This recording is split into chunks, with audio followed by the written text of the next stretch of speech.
a baby in a house when you were 13 years old and we can't find you. By the way, where's the baby buried? I asked that question to her. And she said what happened after she gave birth was they called her mom and they said that she's got to go. I said, how do you know the baby was dead? You're telling me they moved you into a room and they induced labor after you said, I don't want to give up my child. And the kids, we all thought they were this tragic little family. They weren't his. We found the DNA records later. They hid.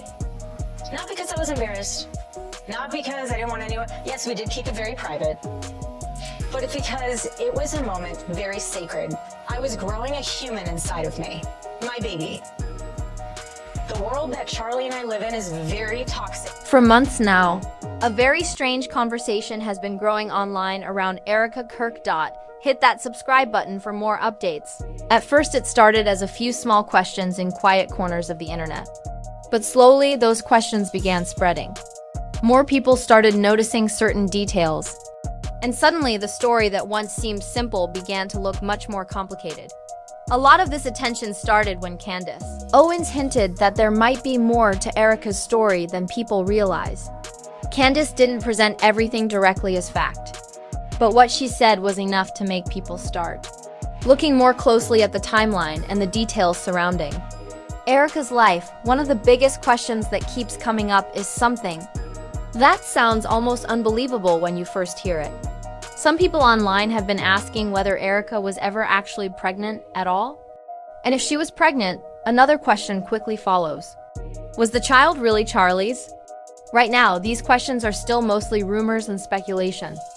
There has not been any publicly confirmed DNA report proving anything. But the reason this conversation keeps growing is because people say certain pieces of the story don't seem to match up. In today's world, pregnancies are documented everywhere. Most people take pictures during pregnancy. Friends take photos. Family members share moments. And when the person involved is a public figure who spends a lot of time online, those moments usually appear even more often. That's what makes Erika's situation feel unusual to some observers. Erika built a large part of her public identity online. She has appeared on stages, on podcasts, at conferences, and on social media countless times. Cameras have followed her through many parts of her life. She has filmed herself during travel, during events, and during everyday moments. But when people started looking for pictures showing her clearly pregnant, they couldn't find much. There were no clear public appearances with a visible baby bump. No casual photos taken by fans or reporters. No random social media posts showing the stages of pregnancy that most people usually share. For many people watching online, that absence stood out even more because Erika has shown that she is not someone who normally avoids cameras during emotional moments. In fact, when one of the most painful moments of her life happened, she chose to share it publicly. When Charlie passed away, Erika didn't step away from the public eye. Instead, she documented parts of that painful time. She recorded emotional moments. She filmed herself grieving. She even shared the moment she kissed her husband goodbye. Those were deeply personal moments that most people might keep private. Yet they were shared openly. That contrast is what some people online keep pointing out. If the goal was privacy, they ask, why was pregnancy kept so hidden while grief was shared so openly? Of course, everyone handles personal moments differently. Some people choose to keep certain parts of their life private while sharing others.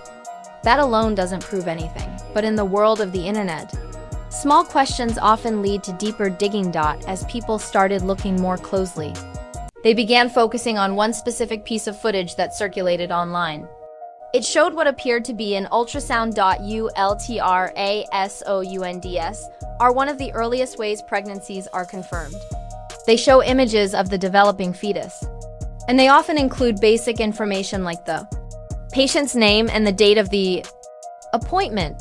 Viewers who examined the ultrasound clip noticed something that surprised them. The name shown on the screen did not appear to say Erika Kirk. Instead, people say the name looked like Erika's maiden name, Erika Frnza. Now, there could be simple explanations for that. Sometimes medical systems still use older names. Sometimes paperwork hasn't been updated. Hospitals can also make simple administrative mistakes. But because Erika's public identity is strongly tied to her married name. Seeing a different name on something as important as an ultrasound made people pause. Erika's social media profiles even include the title, Mrs. Erika Kirk, which clearly links her identity to Charlie's last name. So when viewers noticed a different name appearing in the ultrasound image, it became another detail people started discussing. Another detail people pointed out was that Charlie did not appear to be present during that appointment. Instead, Erika reportedly went to the hospital with her mother. Again, this by itself doesn't mean anything unusual. Many women attend medical appointments with their mothers or close relatives. Families often support each other during pregnancy. But when viewers combine that detail with the lack of visible pregnancy photos, the questions continued to grow. Online investigators began rewatching old clips and interviews, searching for small details that might explain the timeline. In one conversation, Erika struggled to remember certain dates related to family events. She also seemed unsure about her wedding anniversary during another discussion. Moments like that can happen to anyone. People forget dates all the time. But once people started looking at everything through a suspicious lens, even small moments like that became part of the conversation. Another clip from Charlie's podcast also caught attention. During the discussion, Erika mentioned that her obstetrician was no longer alive. That statement left some listeners confused. They wondered what exactly she meant and why that detail came up so casually. None of these moments by themselves prove anything unusual, but together, they created a collection of small questions that kept people talking. Then, the story took another turn when Candace Owens began discussing Erika's timeline on the day Charlie was shot. At the time of the tragedy, Erika explained that she had been at the hospital with her mother receiving treatment. That was the explanation many people heard first, but according to claims that Candace later referenced, the situation might not have been exactly as it originally appeared. Some sources have suggested that Erika may have been at a hotel suite in Fort Wuka instead of the hospital. These claims have not been publicly confirmed, but once they were mentioned, they quickly spread across social media. The internet began asking another question. If Erika wasn't where she originally said she was, why would that be? Around the same time, people began re-examining information shared by Andrew Colbert. Andrew had previously tried to support Erika's timeline by sharing a photo. The image showed a hand holding a phone while walking with children.